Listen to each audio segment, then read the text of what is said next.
হাসিনা যদি ঘটনাচক্রে 6 মাস বা আর 1 বছর থেকে যেত, এদের 15.5 আনাকে রাজপথে এদেরকে দেখা যেত না। শহীদদের তালিকার মধ্যে শ্রমজীবী মেহনতের সংখ্যা ছাত্র তরুণদের চেয়ে তুলনামূলকভাবে অনেক বেশি। আমাদের 2-3 জন সাংবাদিক বন্ধুরা যাদেরকে আমরা আমন্ত্রণ জানাতে চেয়েছিলাম, নাম উল্লেখ করছি না, তাদের হাউস তাদেরকে অনুমতি দেন নাই, সেজন্য আজকে তারা আসতে পারেননি। তো আমরা গণমাধ্যমের স্বাধীনতা, সাংবাদিকদের স্বাধীনতা, মুক্ত চিন্তার জন্য লড়াই করে এসেছি।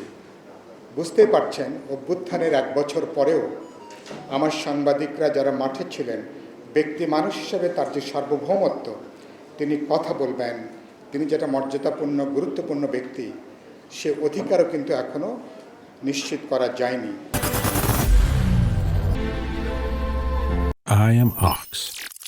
আমি নিজের সহ যারা এখানে মঞ্চে বসে আছেন, আমাদের অনেকেই আমরা তখন মারা যেতে পারতাম, অথবা আমরা এখন পঙ্গু হাসপাতালে থাকতে হতে পারত, কারো পা হারাতে হতো, চোখ হারাতে হতো, অনেক কিছু।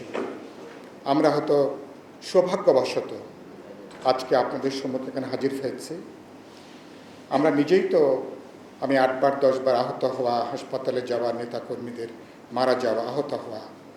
তো এটা ফলে এই গল্পটা 36 দিনের সাথে পুরো জমিনটা তৈরি হয়েছে 16 বছরের। ইঞ্চিতে ইঞ্চিতে করে প্রতিটা দিনের লড়াই এবং এই খণ্ড খণ্ড লড়াইয়ের প্রেক্ষিতে যে জমিনটা তৈরি হয়েছে, শেষের বারুদটা তৈরি করেছিলেন সারা দেশব্যাপী বিপ্লবী ওয়ার্কার্স পার্টির মতন, গণতন্ত্র মঞ্চ, বিএনপি বা আমাদের শরিকরা, নুরুরা, আমাদের পরবর্তী প্রজন্মের যারা এসছেন, সারা দেশব্যাপী এই অভ্যুত্থানের জাগরণের বারুদটাকে আমরা ছড়িয়ে দিয়েছিলাম। বারুদটার আগুনটা ধরানোর ব্যাপার ছিল, শেষ একটা জানবাজি, একটা লড়াইয়ের দরকার ছিল। তরুণরা সামনে ছিল, ফ্রন্ট লাইনার। তারা যখন দ্বিধান্বিত, আক্রমণের মুখে শ্রমিকরা বুক চিতিয়ে দাঁড়িয়েছে, শ্রমিকরা বুক চিতিয়ে দাঁড়িয়েছিল, এবং তারপরে এটা সমস্ত রাজনৈতিক দল, সমাজের সকল অংশকে এটা যুক্ত করেছে।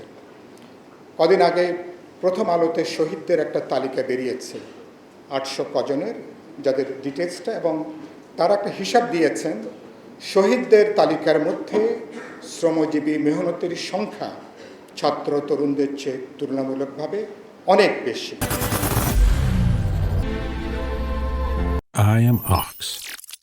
অভ্যুত্থানটার নাম দিচ্ছেন ছাত্র, মানে বলছেন ছাত্র জনতার অভ্যুত্থান।